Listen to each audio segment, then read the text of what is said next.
Well, a special UK police task force will soon monitor social media for what it deems anti-migrant sentiment amid fears of riots. This comes as protests grow outside Britain's asylum hotels. Joining us now is Spiked Online editor Tom Slater. Tom, I'm just flabbergasted by this. It feels like the UK government is more interested in surveilling the opinions of British citizens than it is deporting foreign criminals. No, absolutely. I think this is yet more proof that this government is as authoritarian as it is stupid. It's authoritarian because it's obsessed with policing speech, even at a time when we're making more than 30 arrests a day in this country for offensive online messages. To double down on that kind of censorship is abominable. But it's also a sign that this is a government that is forced to censor because it cannot listen. It's constantly trying to treat the symptoms of the kind of unrest and dissatisfaction in this country.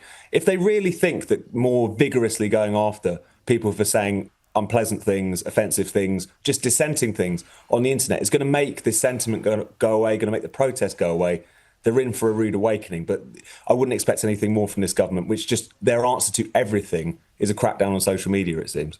Well, I just feel like it's going to backfire on them spectacularly because, Tom, I mean, we're now seeing more and more protests outside these asylum hotels. They're spreading across the UK. I mean, locals have rightly had enough.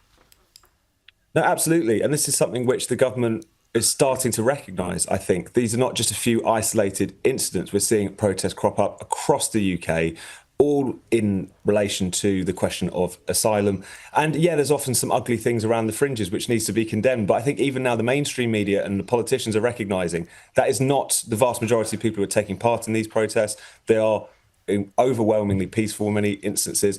And it's often the same issues time and again. There's a migrant hotel which has been placed in their constituency, no consultation, no one was ever asked about this.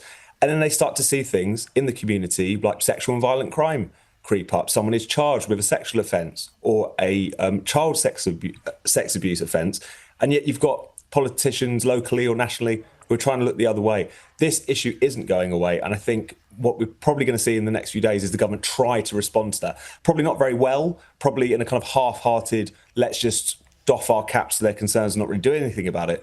But they can't carry on like this by just trying to ignore this problem as they have done over the past few years.